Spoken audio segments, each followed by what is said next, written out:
हज़रत ने कहा इनका होता है, लेकिन मौजू हमारा बिदअत है। मैं उसी ज़िम्न में चल रहा हूँ और उसके भी नुकसानात बताऊंगा कि कौन सी चीजें नुकसान करती है। हालांकि रसूलुल्लाह के जमाने में औरतें आती थी, इस पर तबसरा हम बाद में करेंगे, मगर इनके आती है कि शौक से अपनी औरतों को बुलाए, मगर इस पर जो घटिया ये तबसरे करते हैं ना और अहले सुन्नत को मुंह चिढ़ाते हैं, तो फिर मजबूरन होकर हमको इनको इस तरह के जवाब देने पड़ते हैं।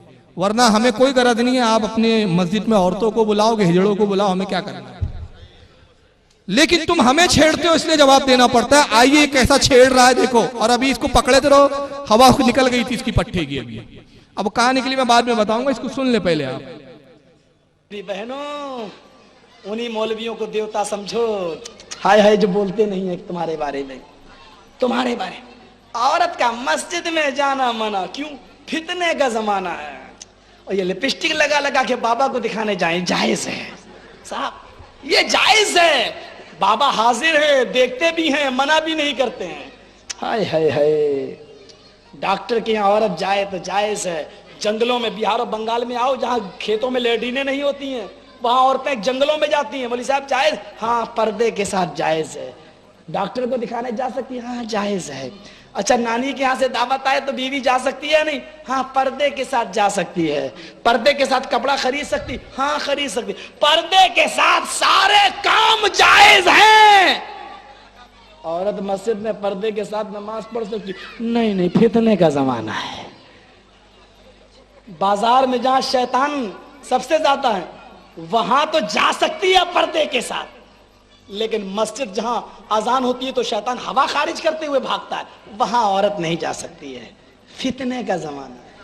सारा फितना बिचारियों मस्जिद ही में नजर आता है, इनको और कहीं नजर नहीं आता, बाजारों में नजर नहीं आता है। अब सुने, सबसे पहला झूठ इसका ये झूठा आजम है, कज़्ज़ाब आजम है रुए जमीन का। कहता है कि मस्जिद में जाने की बात करो तो कहते हैं फितने का जमाना है, लिपस्टिक लगाकर बाबाओं के मजार पर जाना जायज है। हमारे किस मौलाना ने कहा कि कब्रों पर लिपस्टिक लगा के औरत का जाना जायज है? किसी भी आलिम मना है।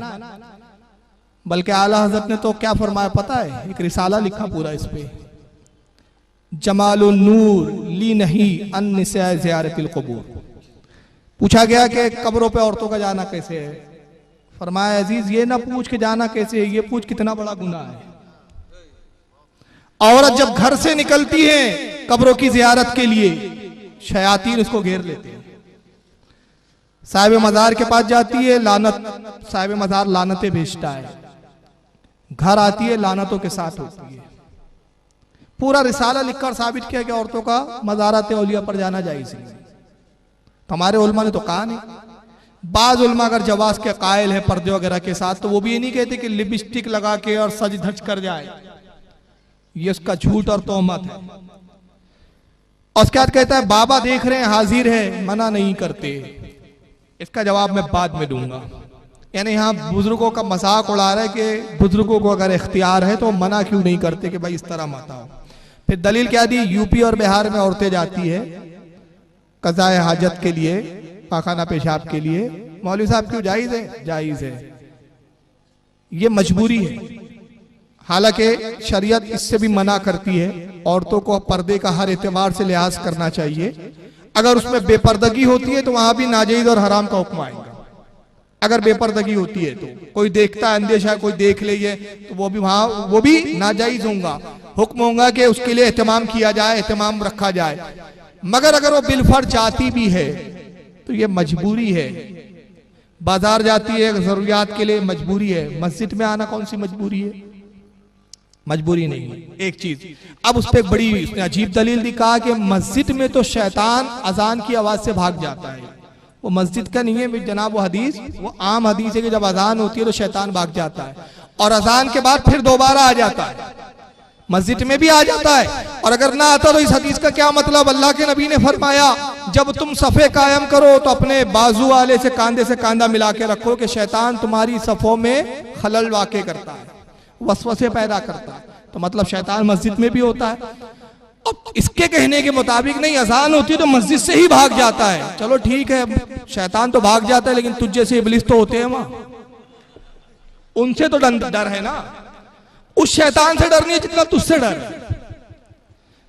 अब आइए, बहरहाल सबसे पहले मैं इस पर संजीदगी से बात करूं। इस पर अहले सुन्नत को लान तान करने की बजाय इन्हें चाहिए कि सहाबा पर ये सब फिक्र कसे। फारूक आजम रज़ी अल्लाह ताला अन्हु पहले शख्स है जिन्होंने औरतों को मस्जिद में आने से मना फरमाया। दौर खिलाफत फारूक आजम में औरतों के जो हालात थे, कुछ बदमुनाफिकीन जो औरतों को घूरते थे, बेपर्दगियों के अंदेशे थे। फारूक आजम ने सहाबा को जमा किया और फरमाया कि क्या तुम नहीं देखते कि इस दौर में औरतों के जो हालात है और जो मामलात है उससे एक फितने का अंदेशा है, लिहाजा मैं चाहता हूं कि मस्जिद से औरतों को रोक दिया जाए। तो सहाबा इकराम ने इस पर इत्तेफाक किया, किसी ने इख्तलाफ नहीं किया, कहा आपने बहुत अच्छा फैसला किया, औरतों पे पाबंदी लग गई। उस्मान गनी के जमाने में भी औरतें नहीं आती थी, हज़रत अली के जमाने में भी पाबंदी रही, बाद तक ये पाबंदी रही। अब ये अहले हदीस ऐलान कर रहे नहीं औरतों को हम लाएंगे, सहाबा का इज्मा हो गया। आप कहेंगे रसूलुल्लाह के जमाने में आती थी, फिर हजरत उमर कौन होते, जैसे कि ये भी कहते हैं, तो इसका जवाब तो खुद हदीस में अल्लाह के नबी ने फरमाया है। सरकार फरमाते अलैकुम बिसुन्नती व सुन्नतिल खुलफाए राशिदीन, तुम पर लाजिम है मेरी सुन्नत पर अमल करो और मेरे बाद मेरे खुलफा की सुन्नत पर अमल करो। तो हजरत उमर ने जो हुक्म लगाया ये भी उनकी सुन्नत पर अमल था। हालात के हिसाब से वहां पर औरतों को रोकना जरूरी था। अब हुआ क्या, हुआ ये कि जब हजरत उमर ने पाबंदी लगाई तो कुछ औरतें हजरत आयशा उम्मुल मोमिनीन के पास गई और हजरत आयशा उम्मुल मोमिनीन से कहती है कि ऐ उम्मुल मोमिनीन, अल्लाह के नबी के जमाने में तो हम मस्जिद में आया करती थी, उमर कौन होते हैं जो हम पे पाबंदी लगाते, उमर कौन है जिन्होंने हम पे पाबंदी आयत की है। तो उम्मुल मोमिन हजरत आयशा क्या फरमाती हैं, ये रसूलुल्लाह की ज़ौजे हैं, सबसे चहीती ज़ौजे, मिजाज रसूल को जितना हजरत आयशा समझ सकती है और कोई नहीं समझ सकता। फरमाती है जो तुम्हारी हालत है ना, अल्लाह के नबी होते तो यकीनन तुम्हें मस्जिद की हाजिरी से रोक देते, जिस तरह बनी इसराइल की औरतें रोक दी गई। हदीस की एक राविया हजरत उमरा है, वो कहती है कि क्या औरतें, हजरत अमरा कहती है कि क्या बनी इसराइल की औरतें रोक दी गई थी। आपने फरमाया हाँ। यानी हजरत आयशा भी इस इजमा की तायीद करती है और वो मिजाज रसूल जो है मिजाज रसूल की शनाशा है, वो जानती है कि नबी का मिजाज क्या था। अगर मिस रसूलुल्लाह तुम्हारी इन हालतों को देखते तो वो भी यकीनन मना कर देते। मतलब ये हुआ कि हजरत उमर ने जो किया वो दुरुस्त किया और उसके बाद जो साहबा ने इत्तेफाक किया वो दुरुस्त किया। अब तुम्हारे कहने के मुताबिक ये सब गलत था, हदीस की मुखालिफत थी, तो माज़अल्लाह तुम्हारे फतवे के मुताबिक तो सारे साहबा फिर बिदती हो गए। फिर एक भी फिर जो है माज़अल्लाह मुत्तकी परहेजगार नहीं बचा, सब बिदती, सब इस्लाम से खारिज, नऊजुबिल्लाह। और फिर ये हदीस बुखारी में हजरत आयशा उम्मुल मोमिनीन वाली हदीस भी कायम है, बुखारी और मुस्लिम में आई है। बुखारी जिल्द नंबर 1 सफा नंबर 120 किताबुस सलात बाब खुरूजुन निसाई इलल मस्जिद हदीस नंबर 869 और इमाम मुस्लिम ने भी इसको जिल्द नंबर 1 हदीस नंबर 902 पर, इमाम अबू दाऊद ने भी लाया इस हदीस को हदीस नंबर 569 पर, मोता इमाम मालिक में इमाम मालिक ने लाया इस हदीस को हदीस नंबर 468 पर, मुस्नद अहमद में इमाम अहमद इब्न हम्बल ने लिखा हदीस नंबर 44646 पर, इमाम इब्न खुज़ैमा ने सही में हदीस नंबर 1698 पर और इमाम अबू याला ने अल मुस्नद में हदीस नंबर 4493 पर, इमाम बहकी ने शाइबुल ईमान के अंदर हदीस नंबर 5155 पर। ये तमाम लोगों ने हदीस को नकल किया हजरत आयशा उम्मुल मोमिनीन वाली। और इस पर एक जमाने तक उलमा अहले सुन्नत का इत्तेफाक रहा कि औरतों की मस्जिद में आना फितने का सबब है। अब मैं एक सवाल पूछता हूं, देखिए बहुत आसानी से आप समझ जाएंगे इंशाअल्लाह। ये बताइए जिस जमाने में हजरत उमर ने औरतों को रोका था उस जमाने में औरतें ज्यादा नेक थी कि आज औरतें ज्यादा नेक है? बताइए। उस जमाने में ज्यादा थी ना, जब उन मुकद्दस औरतों को रोका गया फितने के अंदेशे से, आज की इन औरतों को कैसे इजाजत दी जा सकती है? दुनियावी मामलात में एक बात अलग है कि कोई औरत जाती है, हालांकि बिला वजह औरत का बाजार जाना भी मना है, उसको कोई जायज नहीं बोलता। लेकिन यहाँ बाजार अगर कोई जाती है, कोई डॉक्टर के पास जाती है तो सवाब की नीयत से नहीं जाती, इबादत समझ के नहीं जाती, मगर मस्जिद जाती है तो इबादत और सवाब समझ के जाती है। और उसमें फितने के अंदेशे कितने मालूम है? थोड़ी सी इन्हीं की मिजाज की बात करूं मैं, आपको सुन लेंगे आप लोग, चलिए बर्दाश्त कर लेना। नागपुर में एक इलाका है अहबाब कॉलोनी, गैर मुकल्लिदीन का इलाका, वहां इन्होंने नमाज तरावी में औरतों की हाजिरी को शुरू किया। नमाज तरावी में औरतें जा रही है, हुजूम के। अब हमारे यहाँ के भी कुछ मनचले नौजवान जाने लगे उस मस्जिद में। बोले दो फायदा, एक तो आर्ट पढ़ने को मिलती है और दूसरा दीदार भी होता रहता है। आर्ट ही होती है ना इनके तरह की। बहरहाल फिर हमारे उलमा ने मना किया, तो बहरहाल जाना तो उन्होंने बंद किया। लेकिन अब उन्होंने कहना शुरू किया, साहब औरतों का आना जायज़ है, औरतों का आना जायज़ है, रसूलुल्लाह ने नहीं मना किया, रसूलुल्लाह ने मना नहीं किया। और हजरत उमर कौन होते हैं जो मना करे? उमर की हदीस नहीं मानेंगे, वो हजरत उमर का कौल नहीं मानेंगे, उनका अमल नहीं मानेंगे, रसूल की हदीस रसूल की। मैंने कहा अल्लाह की रहमत हो हजरत उमर पर, रसूलुल्लाह का वैसे भी ये हुक्म फर्जियत के एतबार से नहीं था। इस्लाम उस वक्त कलील था, औरतें आती थी, रसूलुल्लाह ने कोई तरगीब नहीं दिलाई, सरकार ने उस पर कोई सवाब की बशारतें नहीं दी। अल्लाह के नबी ने नहीं कहा कि औरत मस्जिद में आए तो बहुत ज्यादा नेकियां हैं, बल्कि उसके बरक्स अदबुल मुफर्रद में इमाम बुखारी लिखते हैं कि अल्लाह के रसूल हजरत फातिमा के बाद तशरीफ लाए और अपनी बेटी फातिमा से कहा, बेटी फातिमा बताओ औरत के हक में सबसे बेहतर काम क्या है? कहती बाबा जान वो नमाज पढ़े तो अपने घर में पढ़े। कहा और उससे बेहतर क्या है? कहा अपने घर के सबसे अंदर वाले कमरे में पढ़े। कहा और उससे भी कोई बेहतर है? कहा बाबा जान अगर घर में तलघर हो, बेसमेंट हो तो वहां पढ़े। नबी ने अपनी बेटी की पेशानी को बोसा दिया और इरशाद फरमाया, फातिमा तूने औरत की फितरत को पहचान दिया है। अब मुझे सिर्फ इतना बताओ, मस्जिद नबी में औरतों को बुलाने का बड़ा शौक है। मैं चैलेंज कर रहा हूं, अगर अपने बाप की औलाद हो तो मुझे बताओ रसूलुल्लाह की अज़वाज मोहतरात मस्जिद नबी के पास हुजरे थे कि नहीं थे उनके? फातिमा खातून जन्नत का हुजरा मस्जिद नबी के पास था। तुम हदीस से साबित कर दो कि हजरत आयशा उम्मुल मोमिनीन हजरत फातिमा उस जमात में आती थी कि नहीं आती थी? कयामत तक साबित नहीं कर सकोगे, नहीं आती थी ये ख़वातीन। किसी भी हदीस से साबित नहीं, बड़ी जिम्मेदारी से बोल रहा हूं। हजरत फातिमा कभी मस्जिद नबी में नमाज पढ़ने नहीं आई, अपने घर में पढ़ती थी। हजरत आयशा नहीं आई। आम औरतें जो ज़ईफा बूढ़ी औरतें होती थी, और वो भी बाज औरतें वो जो फज्र के वक्त आती थी। उम्मुल मोमिनीन की एक हदीस बुखारी में भी आती है कि हम औरतें फज्र के वक्त उस वक्त जाती है कि जब अंधेरे में जाती और अंधेरे में लौट आती थी। बाकी नमाजों में हाजिर नहीं होती थी क्योंकि अंधेरे में चेहरे पहचाने नहीं जाते थे, तो बाकी नमाजों में ये हाजिर नहीं होती थी। और रसूलुल्लाह ने बता दिया कि औरत की बेहतरीन फितरत ये है, औरत के लिए बेहतर ये है कि घर में पढ़े। तो नबी का हुक्म तो यहाँ मौजूद है। वहां तो उस वक्त रुखसत इसलिए थी कि खुद इस्लाम कलील था।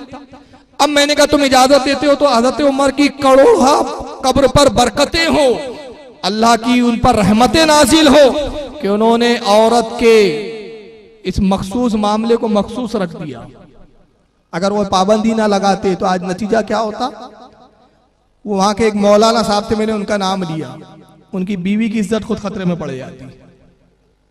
आप पूछेंगे कैसे? वो तो पर्दे में आती। मैंने कहा बेशक पर्दे में आती, बुरक़े में आती, नकाब में आती, लोग देखते इमाम साहब की बीवी आती है कि नहीं आती है। दूसरी औरतों को तो खूब बुला रहे हैं, इमाम साहब की औरत हाँ भाई 5 वक्त आती है, अचानक 5 दिन गायब हो गई। समझ गए आप? मैं नहीं खोलूंगा। मौलाना साहब की बेगम नहीं दिख रही है भाई।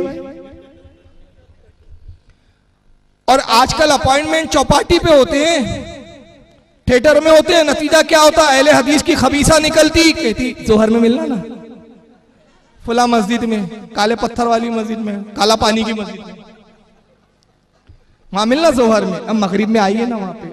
अब्बा को कह रही अब्बू कहाँ जा रही है? बेटा बेटा मगरिब पढ़ने जा रही है। अब्बू जा बेटा नमाज पढ़ने, कौन रोकेगा तुझे? और नमाज के आड़ में हो क्या रहा है? ये चीजों पे मना कर दिया। वरना आज हालत क्या मालूम है?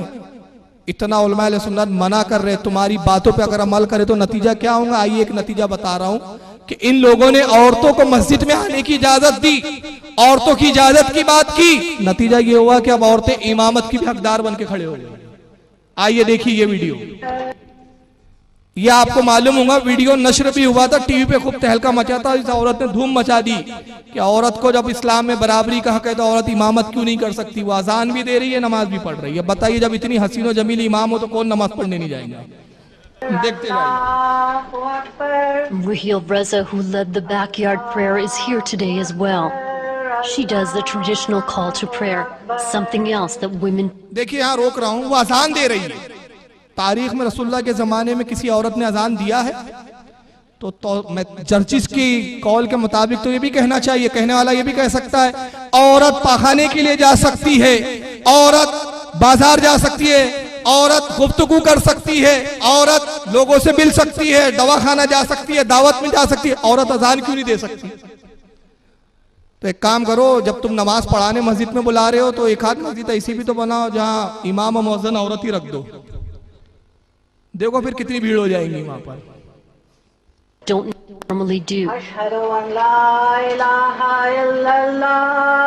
Lose sight of that. Then, as in most mosques, a sermon before the prayer. We need perseverance in everything we do. Allah rewards perseverance with success. And we have to keep going and keep going and keep going. And I'm hoping that other mosques will follow our example and that other prayers will be led by other women. And these young ladies will be the prayer leaders of tomorrow. I'm counting on you guys. Allahu Akbar. Bismillahirrahmanirrahim. Then, the moment that'll go down in history. Alameen. Allahu Akbar. Allahu Akbar.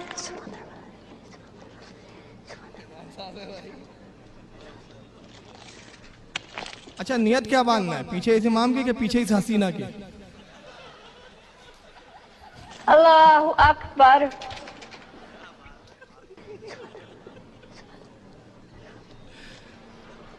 अब बताइए ये Assalamu alaikum wa rahmatullah. ये आजाद मिजाजी कहां तक ले जा रही है, देख रहे हैं आप? अब ये औरत पूछ रही है सवाल, अगर जर्जिस में हिम्मत हो तो इसका जवाब दे। जवाब देने ये नहीं आते, हम अहले सुन्नत को ही आना पड़ता है। तब हम जवाब देते कि ना फातिमा की, रसूल की बेटी को इजाजत थी इमामत की, न तुझ जैसी खबीसा को इजाजत दी जा सकती है। जब नबी की शहजादी इमामत नहीं कर सकती तो उनसे बढ़कर है? जवाब हम ही देने आएंगे। और इसी का जब ये मैटर चल रहा था ना, देखिए बड़ी प्यारी बात आ गई याद। नागपुर में हमारे कुछ मनचले नौजवान, मैं ये जोक नहीं सुना रहा हूं, बाखुदा कसम खा के कह रहा हूं, ये सच्चा वाकया है। चूंकि मैं नाम बताऊंगा शख्सियत के आप नहीं जानूंगे। हमारे एक हारून भाई है नागपुर में, हमारी कमेटी के रुकन है, एक नवाब भाई है।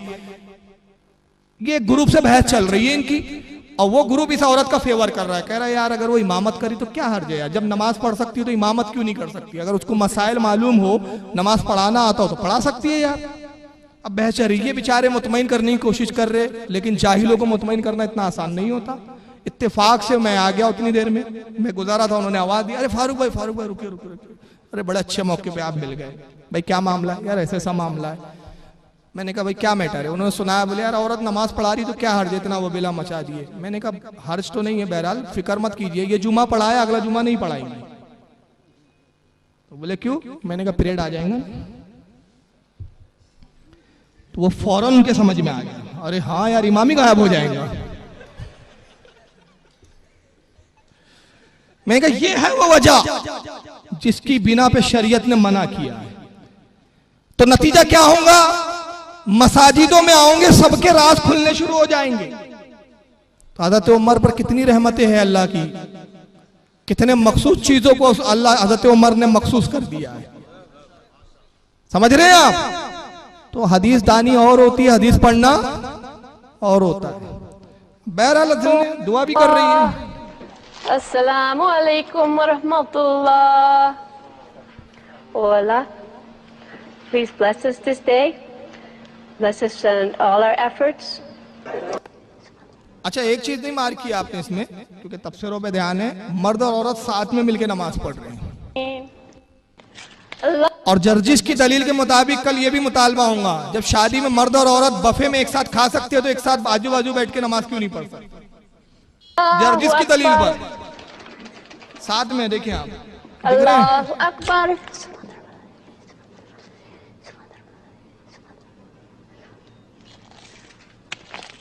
Allahu Akbar. दिख रहे हैं? तो बहरहाल ये मामला है। अब देखिए आजाद मिजाजी, शेख मोहम्मद का नाम सुना है आपने? सुना है आप लोगों ने? शेख मोहम्मद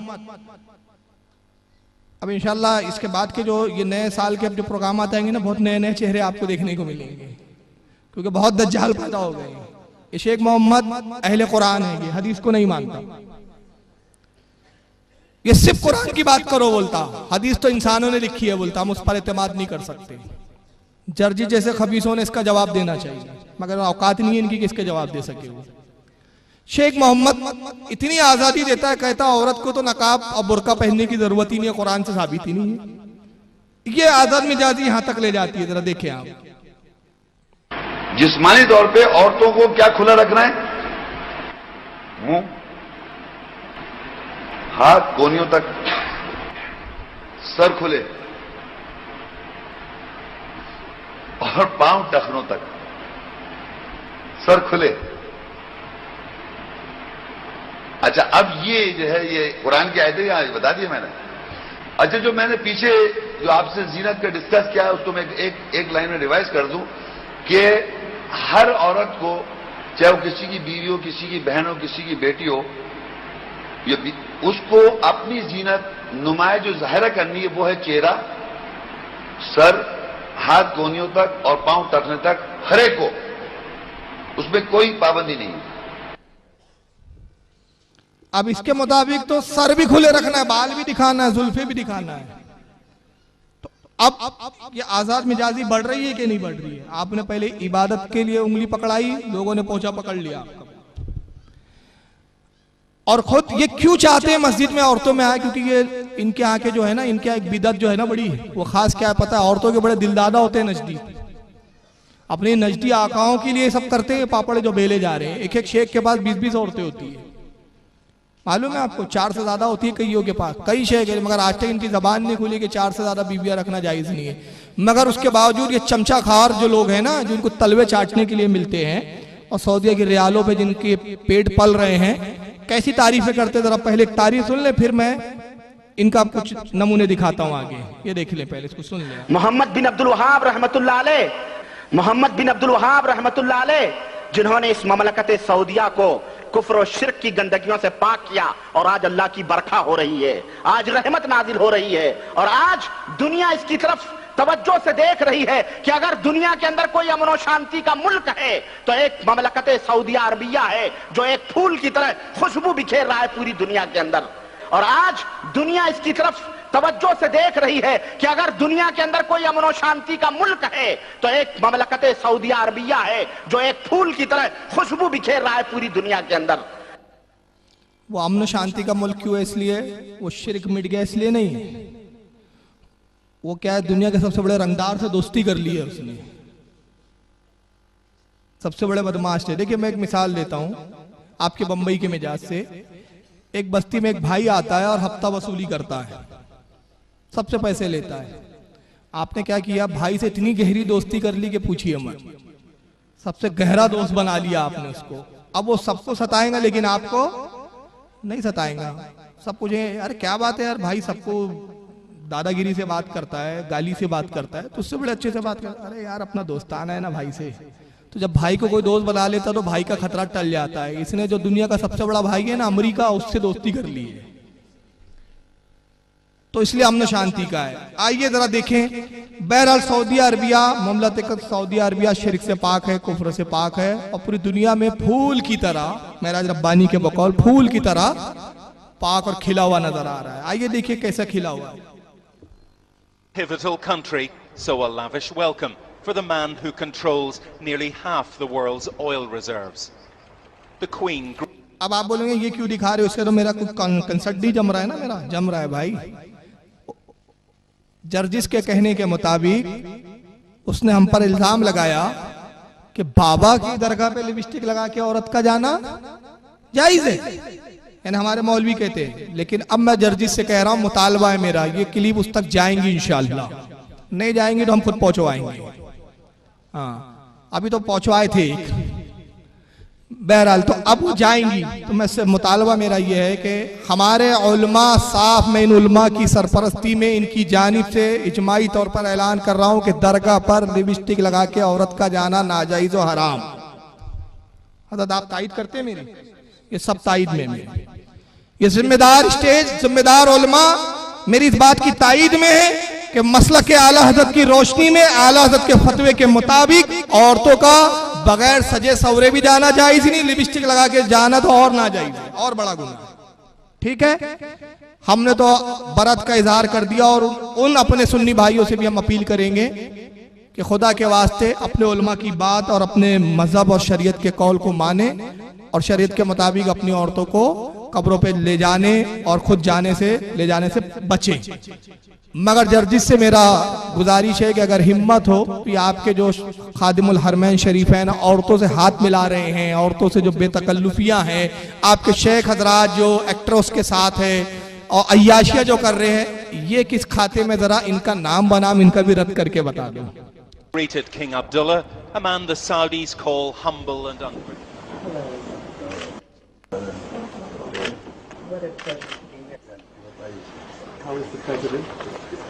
ये कितनी देर तक हाथ पकड़े हुए हैं?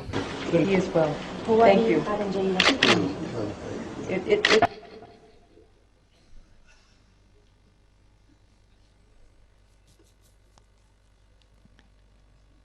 ये क्या जायज है?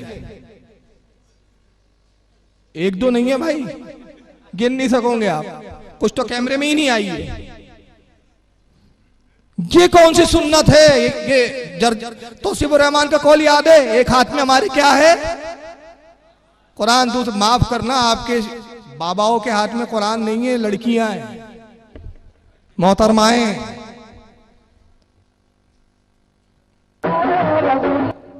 ये नेशनल डे में और लड़कियों के साथ नाचते भी हैं साहब इनके।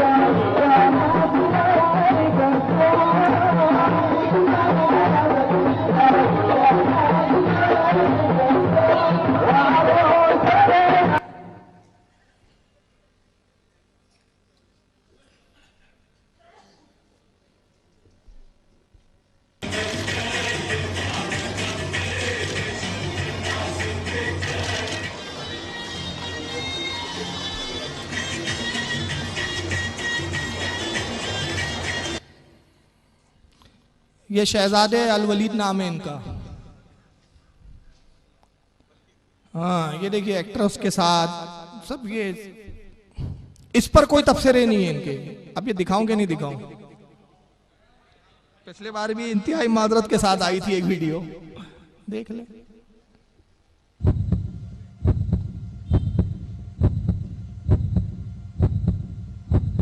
ये क्या है? बस बस, काफी है, काफी है, काफी है। ये क्या है भाई? इस पर भी तो बोला जाए। उसको बाबा क्या की लिपस्टिक वाली लड़कियां दिख गई, ये बिदत ही नहीं दिख रही उसको अपने खानदान की। पिछले साल की मिस इंडिया तो मिस सऊदी अरबिया देख चुके, इस साल की भी देख लीजिए आप। ये कुरान और हदीस जिनके हाथ में, ये उनका हाल है भाई। मिस सऊदी अरबिया भी बनती है इनके यहाँ। अब आखिरी में एक चीज दिखा रहा हूं और यहां खत्म करेंगे, फिर कल इंशाअल्लाह इसी टॉपिक पर कुछ नई चीजें जो अब बहुत मालूमाती है। मेरी कल गुजारिश है, आज तो कुछ तमहीदी गुफ्तगू थी मेरी, इसी का सेकंड पार्ट है कल। आधी गुफ्तगू तो मेरी तमहीद में गई, कल इंशाअल्लाह बगैर तमहीद के मैं शुरू करूंगा। तो आप कोशिश करें कि मगरिब बाद आ जाए। बस आखिरी फतवा देखिए, औरतों को ही नमाज पढ़ाने के दिलदादा नहीं है, बल्कि इनका प्लानिंग कहां तक है वो भी देख लें आप। ये फतावे बरकातिया, फतावे अहले हदीस, लिखने वाले शेखुल कुल फिल कुल हजरत अल्लामा अबुल बरकात अहमद साहब, गुजरावाला पाकिस्तान के इनके बहुत बड़े अल्लामा हैं। सफा 37। सवाल, क्या मुखन्नस खुसरा इमामत करा सकता है? इनसे सवाल हुआ क्या हिजड़ा इमामत करा सकता है? जवाब देते हैं मुखन्नस यानी हिजड़ा अगर समझदार हो तो इमाम बन सकता है, यानी जमात करा सकता है, सिर्फ अपने जैसे लोगों की। अब यानी औरतों को ही मस्जिद में बुलाने के ये शौकीन नहीं है, हिजड़ों की भी मस्जिद बनाने का इनका प्लान है। अब बात है मौजू बिदत की, तो मेरा एक सिर्फ छोटा सा सवाल, रसूलुल्लाह सल्लल्लाहु अलैहि वसल्लम के जमाने में कौन सा हिजड़ा था जो भाई लोगों की इमामत कराता था? ये मसला आपने किस हदीस से निकाला है, किस फिका के उसूल से निकाला है, वो बता दीजिए। ये मसला खुद बिदत है अपने आप में, शरीयत में इसकी कोई असल नहीं है। और अगर तुम्हारे मुताबिक असल है तो इस पर अमल करो, एक मस्जिद तामीर करो, उसका नाम रखो हिजड़ा मस्जिद। साढ़े हिजड़े आए और इमामत जर्जिस या तौसीफुर रहमान या महराज रब्बानी, इनमें से किसी एक को बनाओ। इनको हिजड़ों के बारे में बहुत तफसीलात मालूम है। इंशाअल्लाह कल इसके आगे से हम गुफ्तगू करेंगे। कल वक्त का ख्याल रखते हुए तशरीफ लाए। मगरिब बाद कल प्रोग्राम शुरू हो जाएगा। अभी आज आपको मैंने छोटे भाइयों की बिदअतें दिखाया, कल बड़े भाइयों की भी बिदअतें हैं। आपको मालूम है ना, बड़े भाई बैठिए बैठिए, अभी खत्म कहाँ हुआ प्रोग्राम? अरे भाई अभी प्रोग्राम नहीं खत्म हुआ है, मैं तो कल आने की दावत दे रहा हूं। आप हजरात अपनी अपनी जगहों पर तशरीफ रखें, बस खत्म होने वाली है। उसके बाद सलातो सलाम दुआ, फिर नमाज इशा की जमात।